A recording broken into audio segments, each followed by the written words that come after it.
Since it is the top of the hour, for the sake of time, we'll go ahead and get started. But I want to welcome everyone to today's webinar hosted by Caring.com. Today's presentation is all about how you can increase move-ins for the long term, for now and the long term, by aligning your marketing team and your content marketing.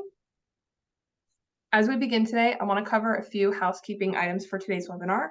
First, this is a one-way webcast, meaning only the hosts and the presenters will have audio and video throughout today's presentation. We do, however, want to still hear from you. At any point during the webinar you have any questions, please feel free to submit them through the Q&A or the chat, and we will be hosting a live Q&A following the presentation to answer the questions. So don't hesitate to ask questions throughout the presentation. We will be getting to them. The other question we generally receive a lot during a webinar is, will this be recorded? Yes. As you may have heard, we will be recording today's presentation, and following the webinar in the next couple of days, we will be sending out the recording and a copy of the slide deck for you all for your reference. You can also find our entire webinar archive on our partners.caring.com website. This free webinar is brought to you by Caring.com. For those of you who joined us who may be less familiar, Caring is a portfolio of websites and referral service that millions of people use to research senior living and senior care. Our mission is to help as many seniors and their caregivers as possible through empathetic and expert guidance. Thousands of senior living communities and home care agencies partner with Caring to reach their target audience who's actively looking for online for care. One of the many reasons care seekers turn to Caring is for our high integrity reviews program, where we have over 375,000 consumer reviews. My name is Megan Mulrain. I'm a B2B marketing associate here at Caring, and I'm going to be the moderator for today's presentation. Our two presenters today bring a wealth of experience and knowledge about marketing, optimizing marketing teams, and content marketing. Without further ado, I'm going to go ahead and let them introduce themselves. Hi, folks. Thanks for having us. I am going to introduce my friend, Sean Leonard. He is with Active Demand. And Sean is really dedicated in helping owners, operators, executives like yourselves with marketing strategies, marketing automation technology, and really knitting together how to quantify number of move-ins directly to your social media, content marketing, website, all of your marketing activities. So I welcome Sean, and I'll turn it over to Sean to introduce me. Fantastic. Let's see if I can change the slide. There it is. Perfect. We can change the slide. Yes, it's working. Well, thanks, Wendy, and I want to introduce you all to my partner in crime here, Wendy. She's absolutely a subject matter expert when it comes to driving occupancy, helping with marketing processes. In fact, she is we're actually partnered. She handles all of our content here at Active Demand, which is a fantastic partnership. But yeah, Wendy is, you'll probably see her on the speaking circuit, or have been reading her books, or actually participating in following her on social media. She has a long history of writing fantastic content, and that's engaging, and helping operators drive results. Thanks, Sean. So today, I'll just start off, and basically throughout this presentation, both Wendy and I are going to be speaking, and hopefully, and we're very, very thankful of you taking the time to listen to us. We're going to work very hard to ensure that it is a good use of your time. So if we think about marketing, the term marketing, as it relates to not just senior living, but I would say all marketing, it's really about building trust and engaging with an audience of people that have a need that you as the marketer and the company you work for services that need. And so really, no matter what you're doing, whether it's content, paid advertising, or any other type, wearing a sandwich card in front of the building, whatever, it's all about building trust. And with the changes in technology as of late, definitely with the advanced tracking capabilities and the definitely a buzzword today is AI, is really we have to think about the role that technology plays in our marketing activities to meet that first bullet point is building and engaging with your target audience and building trust.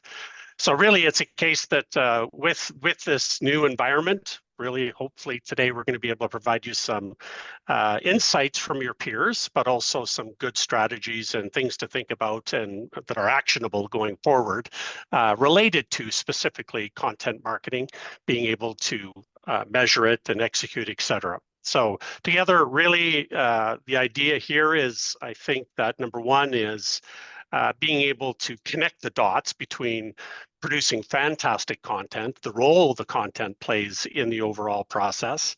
I think we also need to, because things change rapidly, we'll build a vocabulary that, common vocabulary that we can use throughout the presentation and also to present some of our concepts.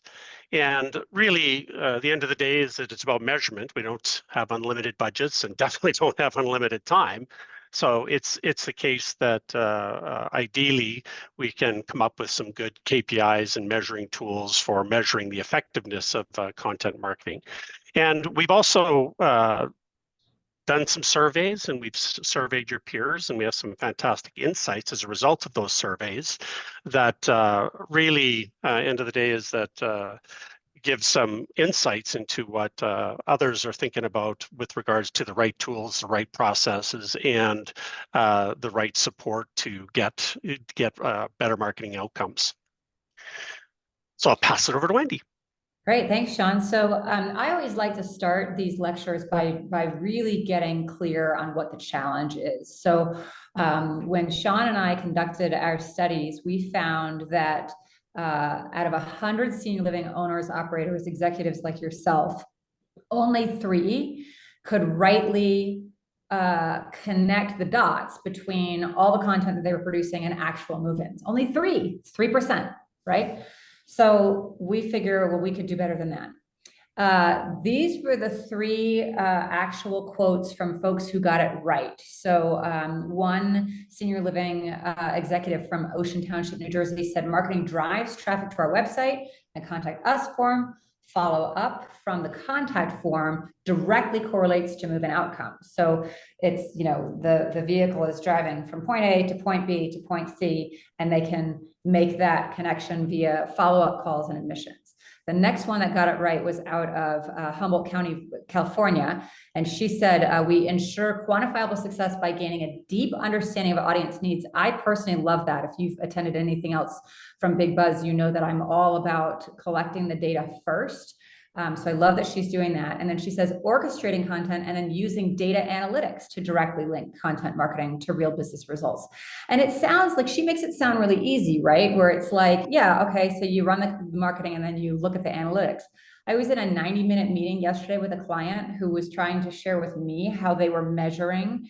We haven't gotten yet into a reporting strategy with them. So they were just trying to show to me how they were measuring 90 minutes. And after 90 minutes, they still didn't have clarity on how they were doing it. So it's not surprising to me that only 3 folks got this right. This last respondent from Duval, Florida, I kind of gave them a pass on this. So she said, we define goals and metrics first, then create targeted content. There's a piece missing there. Like, again, I love that she defined goals and metrics, research and strategy first, then created targeted content. I'd love to see her add, and then we, pull reporting monthly, or we go over our KPIs quarterly, right? So those were the 3 that got it right. So what Sean and I bore witness to by virtue of this study was that owners, operators, executives like yourselves are producing all of these little content pieces that are going out to market, right? And then trying to look at, but what is it actually doing? And it's sort of falling flat. It's still in grayscale. Like, I don't really know what it's doing yet. So what we, go ahead. Yeah, great. Yep. Sean and I've done this just long enough together to know each other's cues and then also be human. So what we found in this study was your peers shared with us what tools they're using, what processes they're using, and what support they're using. So 18% of your peers said their team does not have the right tools to achieve correlation between content efforts and marketing outcomes or move-ins. 21% said that their teams aren't well trained to maximize the use of tools. This is exactly why you want to work with an automation provider that offers that sort of support with process, which brings me to my latter point.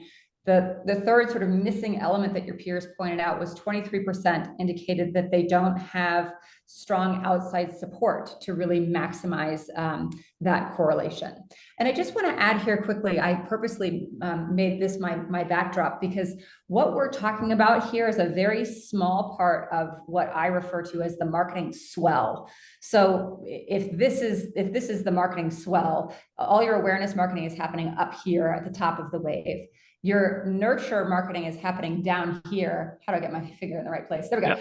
Yeah. Down here, kind of in the middle, right? Where it's like people know about you, they're consuming your content, they're coming back to your website, they've been thinking about maybe assisted living or independent living for some time, right? Haven't had an emergent event, but they're kind of hanging out here in the middle of the wave.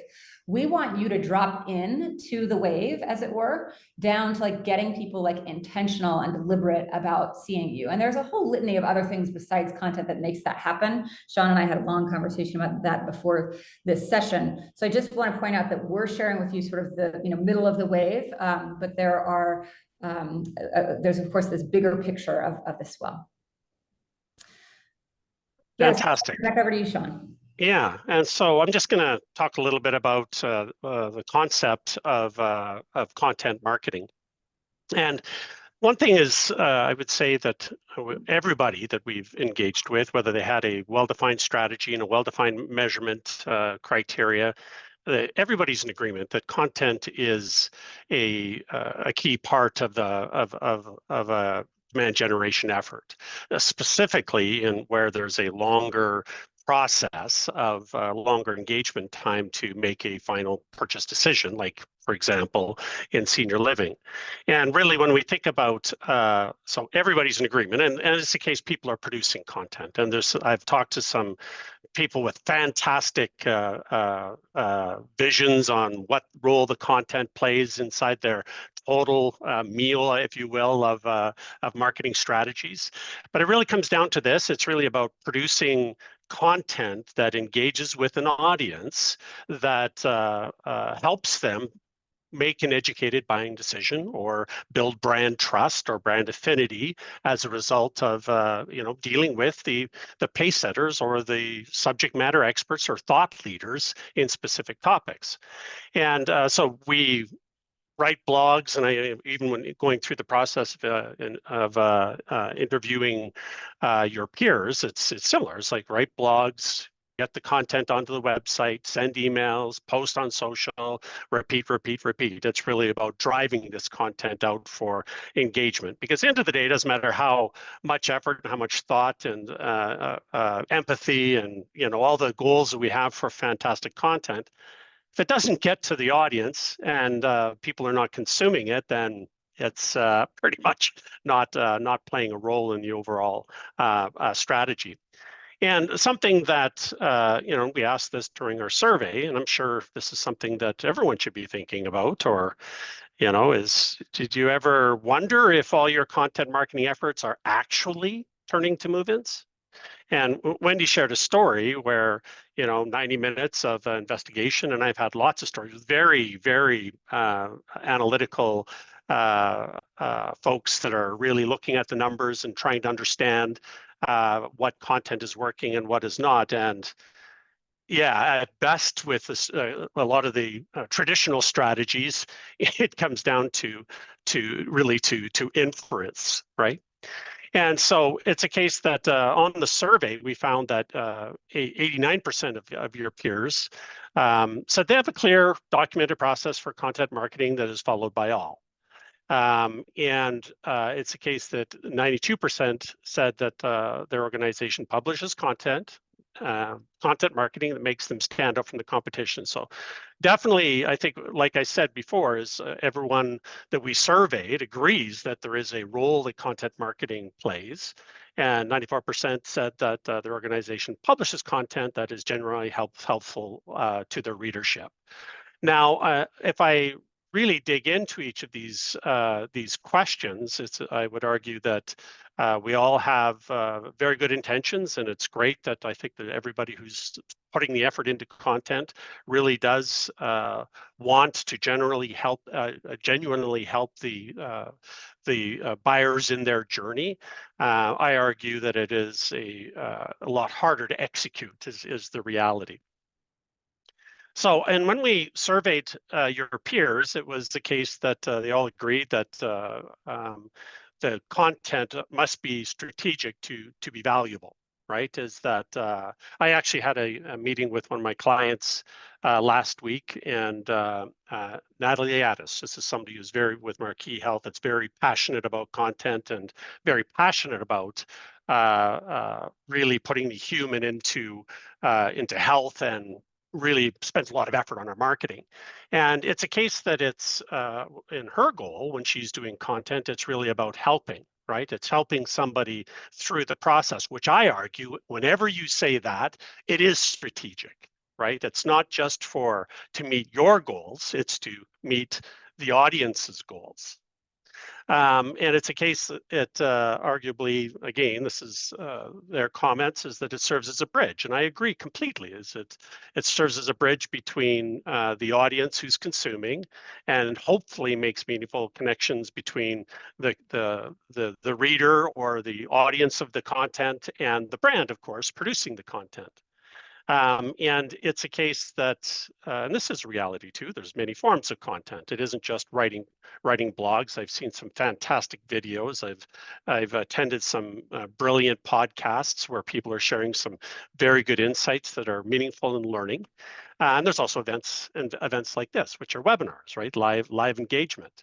But no matter what the source of the content is, it is a trust a strategy, right? Is that the objective is always to build trust between you and your audience, and possibly eventually, if that trust is built, that there's a longer relationship which involves the person moving in or purchasing. And really, it's a case that it is part of a well-balanced breakfast, so to speak. Content marketing is that it is not the only strategy. I argue content is more of an equity-based strategy. In other words, the effort you put into content, it is putting equity into it is a equity that pays off over the long run, right? It keeps paying dividends, unlike paid advertisements where you stop paying, it's the results stop, is the reality. So I'm just going to pause here, is that we have an ebook that I argue is going to be quite useful for you. This is something that was put together by Big Buzz and Active Demand, and you can just use your phone to look at the QR code. Wendy, do you have any comments or insights? Yeah, I mean, I would just say this is sort of the written guide to the session today. So if you have the inclination to share this with your team, certainly download this. And then I think we'll pause here to just answer any questions that have come up, if you want to put anything in the chat. And we'll give you another couple opportunities for questions as well. And we'll give you another opportunity to download this too. All right, well, we'll keep going then. Okay, and I'll pass things over to my partner in crime, Wendy. Thank you, thank you. So yeah, so when we talked about common goals and KPIs, I mean, certainly by the time my phone rings or Sean's phone rings, it's we need more move-ins. Usually what they say first is we need more leads. And then we're like, well, what you really want is move-ins. But there are all kinds of things in between those, right? Again, going back to my wave analogy, it's like, okay, are people aware of you? Are they actually moving in with you? They're on the wave with you. Where are they? So when we asked your peers, what goals and KPIs do you set?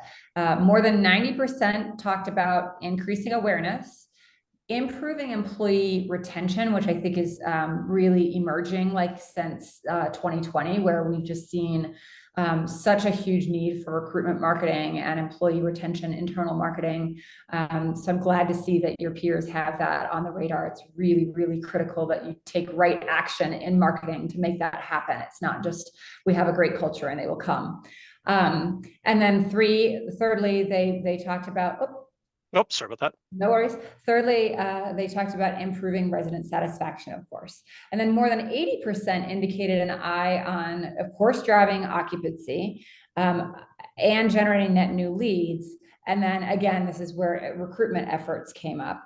I'll just add a little asterisk here that I often, like I said, by the time my phone rings and folks are like, we need more leads, we need more move-ins, I always push back slightly and say, if you engage like a new marketing system or a new marketing agency or even just a new marketing approach on your own and ran it for, a year, 3 years, and the most that you achieved was higher leads or higher occupancy, I would say that probably your owners, your investors, you would be left a little bit unhappy about that, right?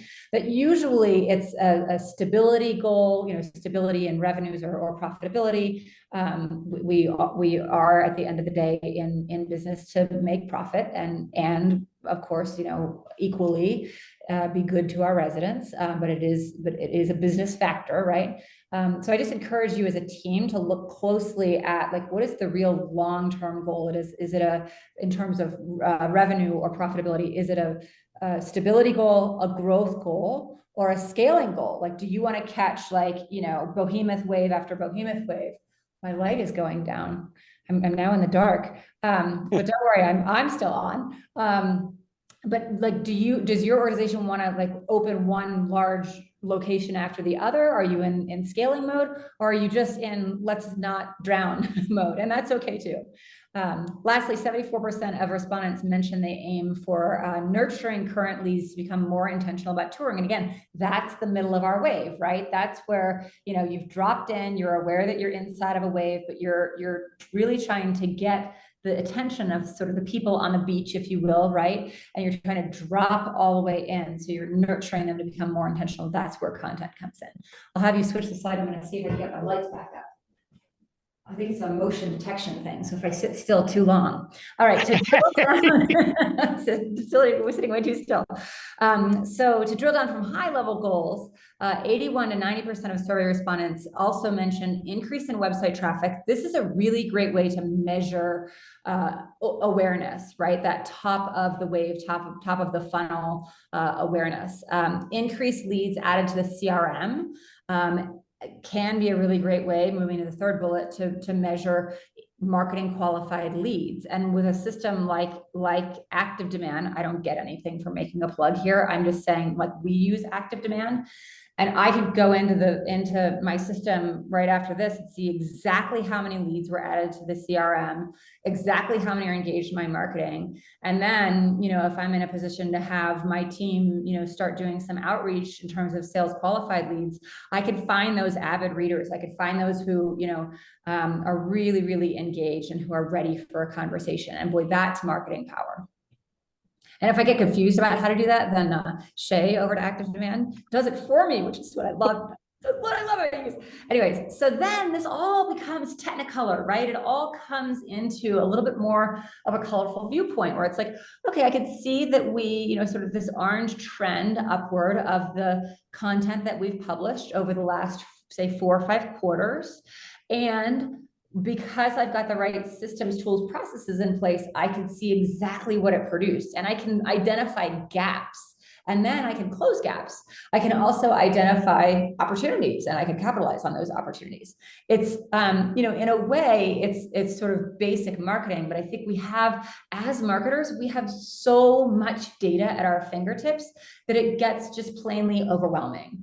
And I think with the combination of like the right system for content marketing and the right system for automation, I don't think, I know, because this is what I do for my own firm and for others, then you can actually correlate it to metrics. So we're going to spend the rest of our time together unpacking what are those systems and processes, and you can there's a lot of things that you'll be able to just do on your own after today.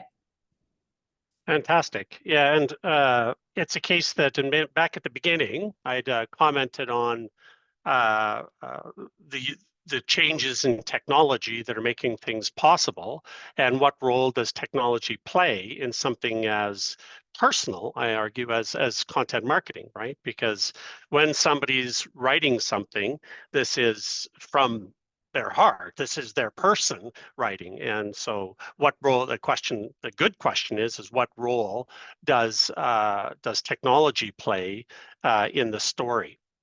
And let's just start with the basics of what about content marketing. If I think about content, typically it's like I said, comes in many forms, whether it's a webinar or a webcast or an ebook or blog post or what have you.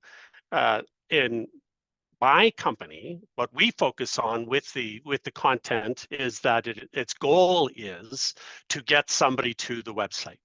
Right, that's the modern digital storefront, and it doesn't matter what the business is, the website plays a key role in the decision-making process. So instead of sending one, like for example, when I send an email or I do a blog post or even an ebook, it's not like I just had a snippet in a previous slide about an ebook. I didn't read the entire ebook to you right now. So typically when I think about content, I parcel it into what I call a content asset. And this content asset is something that I want to maximize engagement with. Right. So and the intent of this content is again to get somebody to read the rest of the story on the website, because the rest of the story is always on the website. My goal is to provide a compelling reason to engage with this piece of content. So when I think about the content asset, and you see this same pattern that I'm going to show you here, typically on a blog roll. Like if you go to your blog, if you have a blog on your website, there's going to be a blog roll or a blog grid or something like that. And really what it is it encapsulates this piece of content in what I call a content card, right? So the content card has a title, it's got some image that, again, tells a bit about the story about, again, please come and consume this piece of content. Then there's some type of a pitch about the content. It's not the entire, if I send an email, it's not going to be 30 pages long. It's going to be very quick and easy. This is what this piece of content is, and this is why it's important to you. And if it is important to you, it comes down to the last piece, which is the call to action. So it's some type of action that you're asking the person to take. So when it's a social post, you're talking briefly about something, and you go again to go to the website to consume it. So now if I have this content asset, it's the case that we can now drive this content asset into multiple different channels, right? So we can share it on social media. We can send it over emails. We can, again, put it on the blog roll. We can put it on pop-ups. We can do whatever, right? It's a case that, again, it's this single asset that that is the sort of the embodiment of please go to the website and consume and learn and read and et cetera, this piece of content. So now that we have this concept of this content asset, talking about machines and what I argue the role of automation is, the first role of automation is to remove the administrivia of repeatable tasks out of labor. Right? It's if we think about manufacturing, and my background's in manufacturing, that's really the root of automation. We have people hammering and doing and moving things, so we build a machine to take the administrivia or the labor out of it, so that people can be more focused on using their brains, right? So with this asset, which is an object that was created by a human with passion and intent, now that we have this representation of it, we can introduce the concepts of content automation. And what content automation is, it's the use of technology to disseminate, share, distribute content amongst a group of people or an audience, etc. So it's really this machine that is driving the dissemination of this content and getting viewership of this content.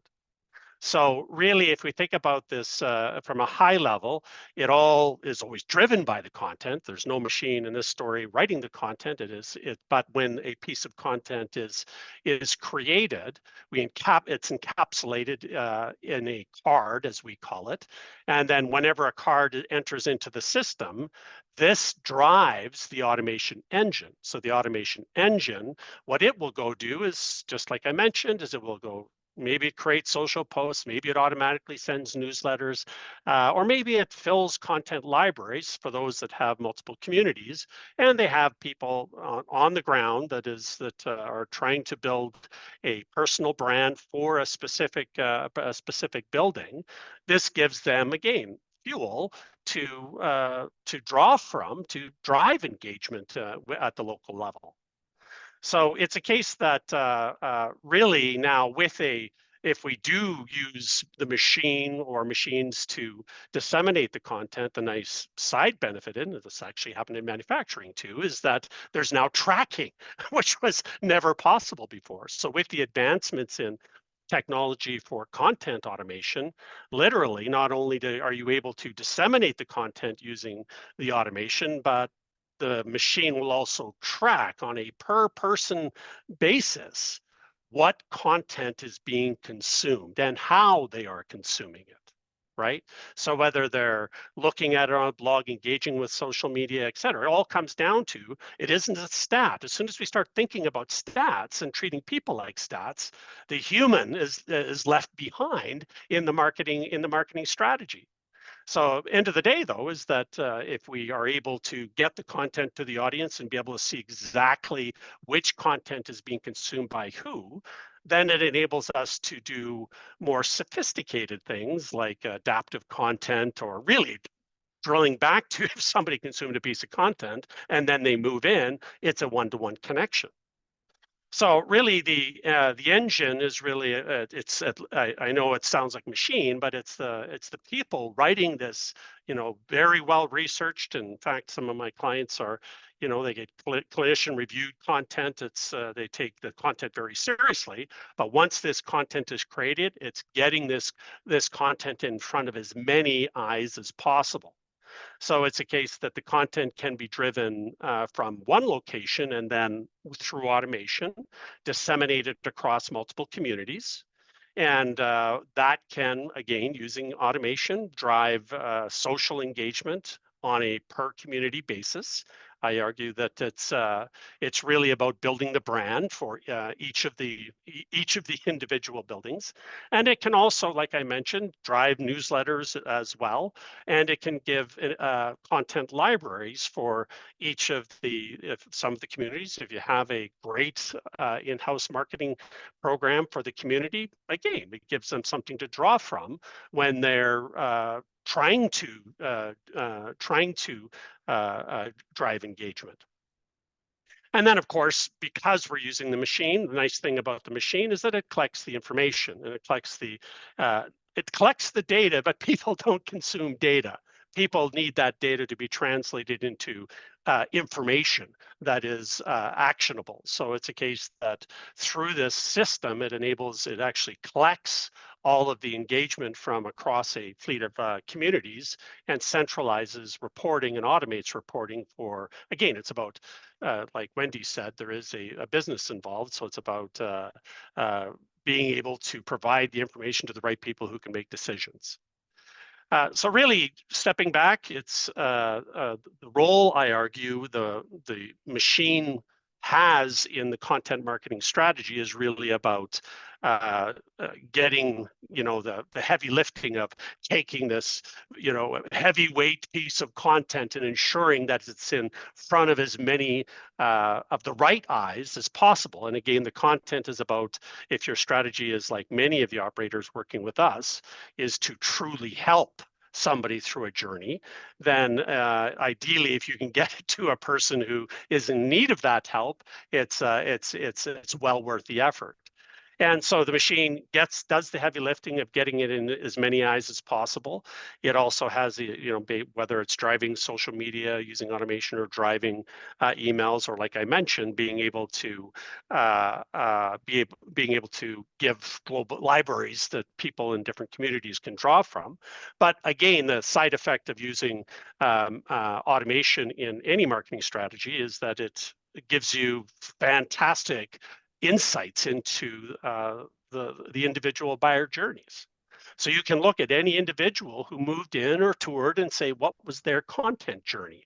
What role did content play in it? Was it at the beginning? Was it in the middle? Or was it at the end?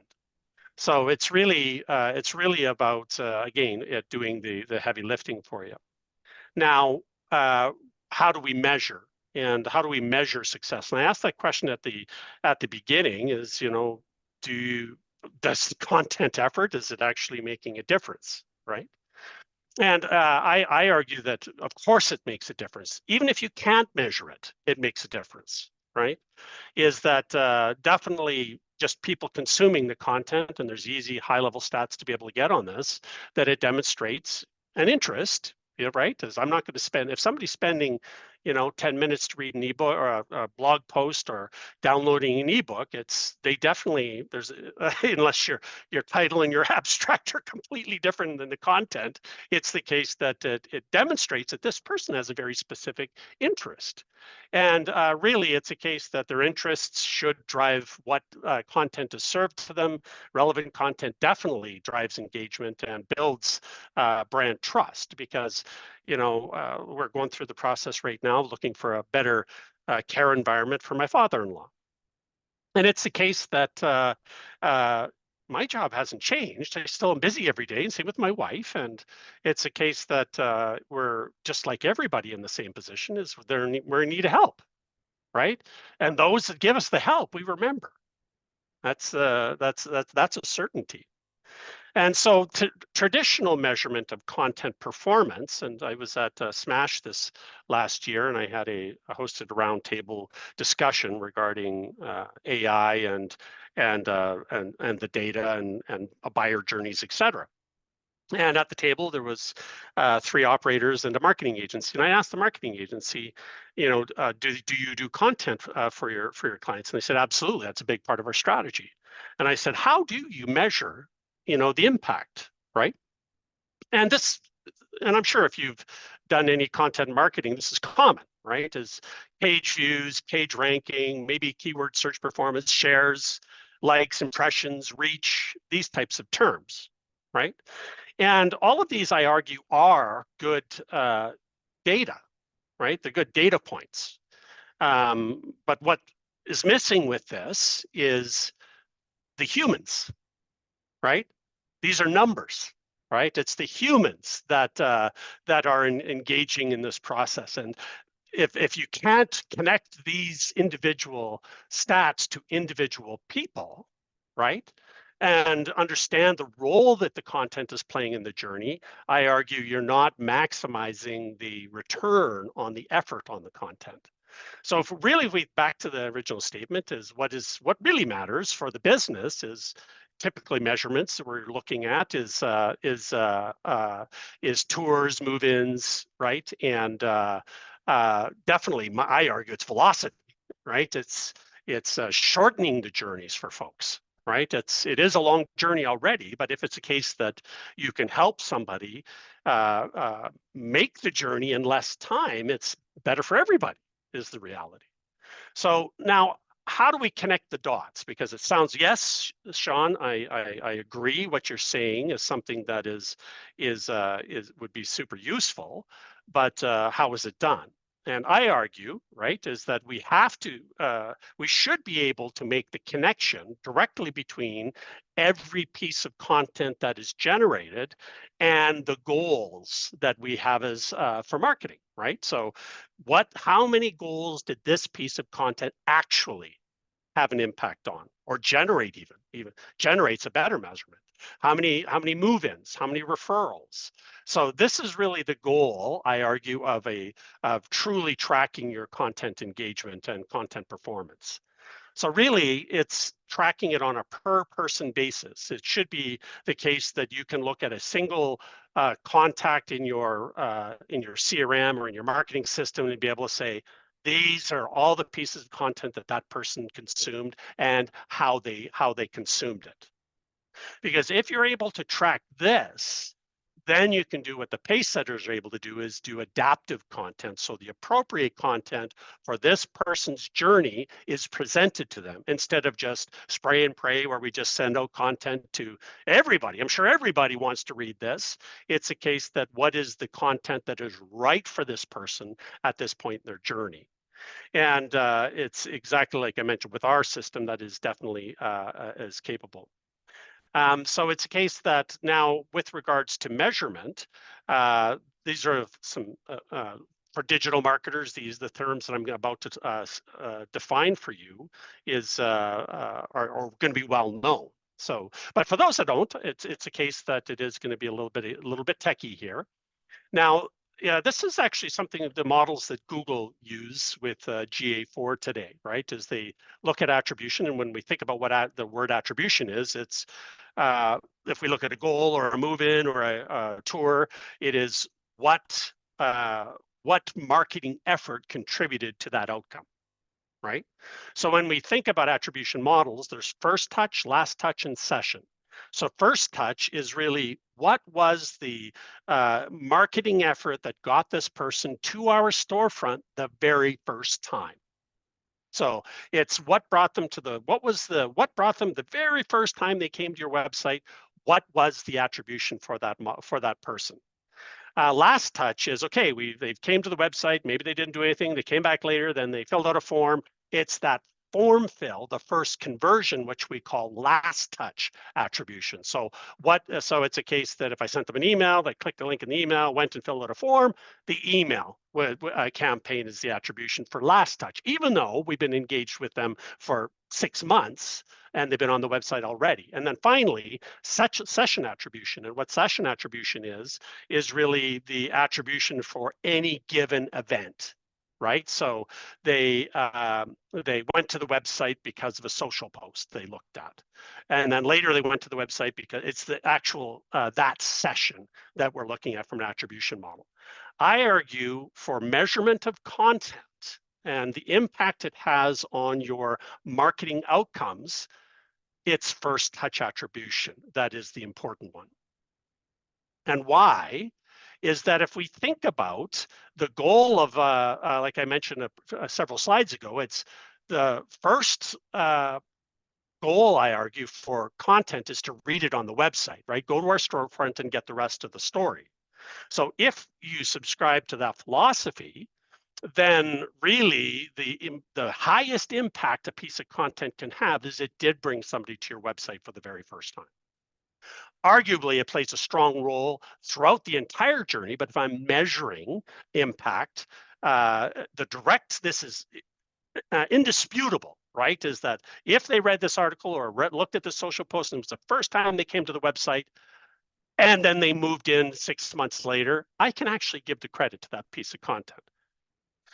So it's a case that if we think about SEO, social, all of that stuff, is that, again, this is looking at my website, and I can see a couple of articles that Wendy's team wrote, and right here it's very clear, how many conversions it's produced or how many new leads it's produced, right? It's having these measurements when it comes down to individual people. That's really the goal.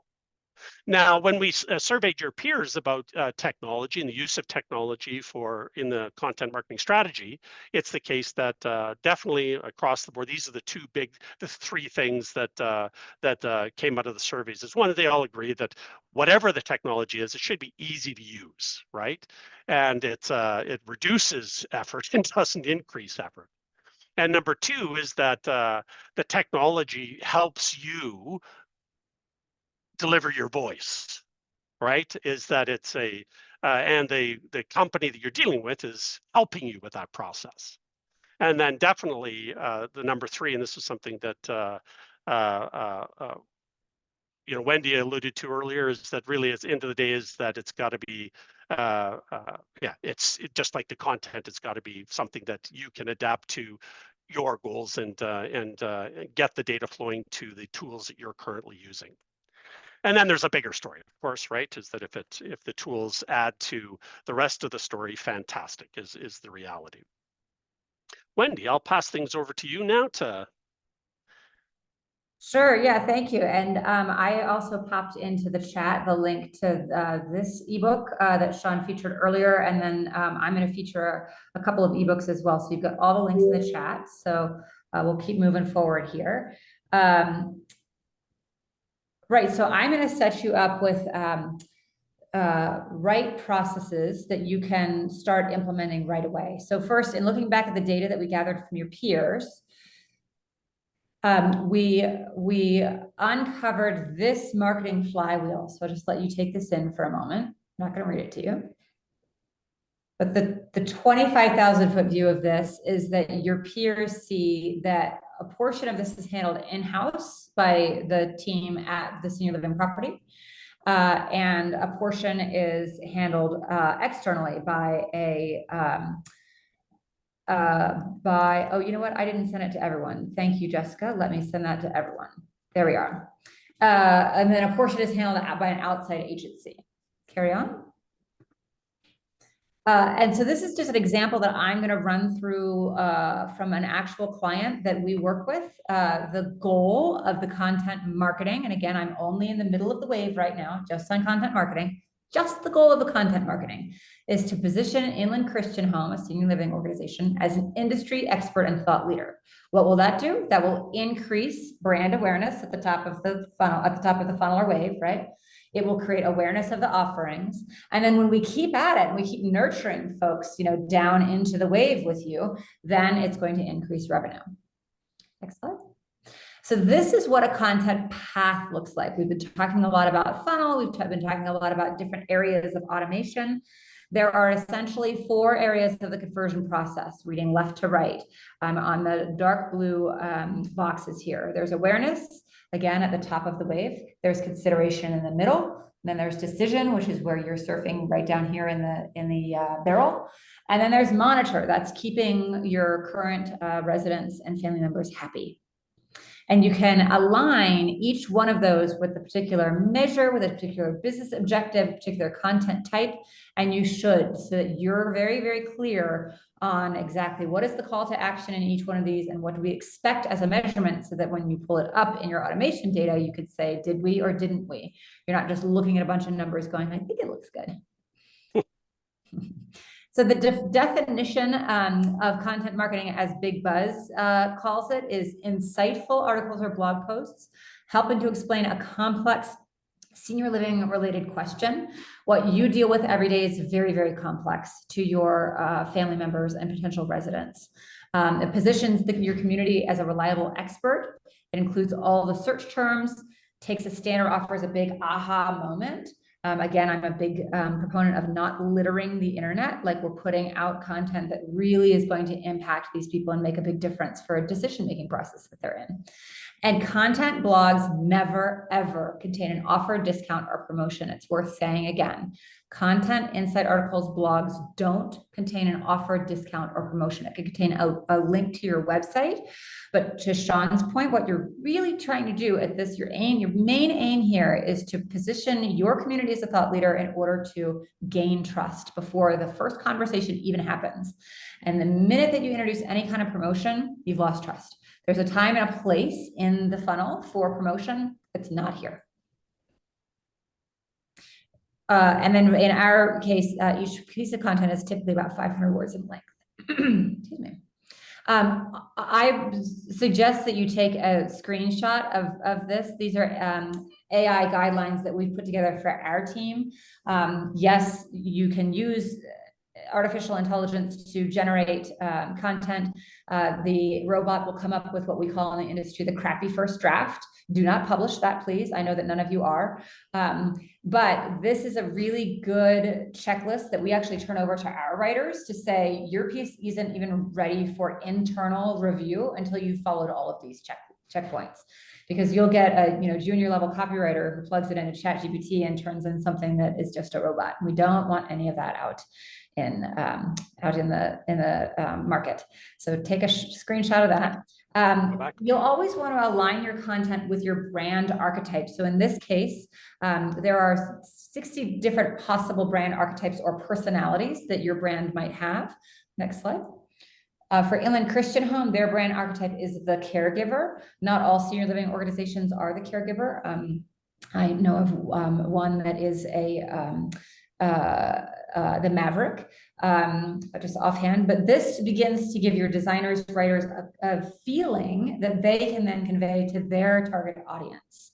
We also look very closely at what are the strengths, the description, the visual style of that brand archetype, and we put that to writing so that whenever anyone is writing anything or producing any sort of content, be it visual, video, auditory, anything, that they're following these guidelines.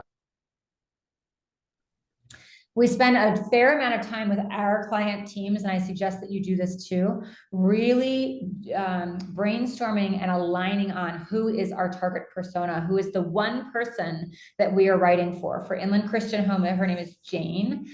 She is in her 60s. She is the adult child. She's probably the eldest daughter, right? In her spare time, she likes spending time with family, crafts. We know all of this about Jane because Inland Christian Home works with the Janes of the world. You work with the Janes of the world all the time. When we go through this exercise, my clients always ask me 100% of the time, but can we have like 3 target personas or like 5 or like 7? And I'm like, no, because if you're writing to all of those different people, you're not reaching any one of them. If your main decision maker is a Jane, articulate in writing your target persona to fit the archetype of Jane. And then spend some time, again, brainstorm with your team. What are this person's challenges? And you can just keep scrolling. Fears. What are her main hopes? What are her main motivators? The answers to those questions are your editorial calendar. Like, you will have walked out of a 90-minute session with your team with an editorial calendar for the entire quarter. If you're publishing roughly 1 piece per month, right? 1 or 2 a month is what that generates. And then you can put it up on your blog, of course. And then to Sean's point, amplify that out via email, social. Yeah, you're good. You're good. I'm going to keep, Yep. You know how fast I go. So from the blog, then you have the opportunity to link to social, link to email, and please, yes, by all means, use a marketing automation software system, not a CRM, totally 2 different software systems. CRM is for sales, down here where the server is, and automation is up here for the top of the wave. So you could get this feeling for, for each blog post, there could be 4 educational emails. You just break it up into 4 paragraphs and push out, 1 per week. Same thing with the social posts. If you're writing a longer format piece, like a downloadable guide or an ebook, which I highly recommend, because secret that I've uncovered in my research in the industry is that only about 20% of your peers are publishing downloadable content on their websites. And the fear in the industry is, but that's offensive to ask them for their email address. And I would say, yes, it is, if the content that you have produced is not valuable. So you produce valuable content and you exchange, there's a value exchange, right? And you are only producing thought leadership, not promotional, right? You're honoring that value exchange. Then with that larger gated piece, you can absolutely start, collect more data on what they're doing and what they're interacting on. And then you could break each one of those at the top of the wave for those people just entering the ocean. You can break those into many more blog posts, promotional emails, social posts, and amplify that out. So it's an entire system. And we've been engaged with Big Buzz on this, and Wendy and her team have been doing, it's actually working. Right, it's not just a bit of shelfware. It's a real strategy that produces results. Yeah, and then here's what it looks like when it's done. So this is Sinceri Senior Living. We've branded them. They used to be JEA Senior Living, and they have a cohesive look and feel. They're putting out similar content. Their position as a thought leader. They're regularly publishing content that creates a readership and a following, and moves folks down that marketing swell into interest with them. Another example, totally different fingerprint.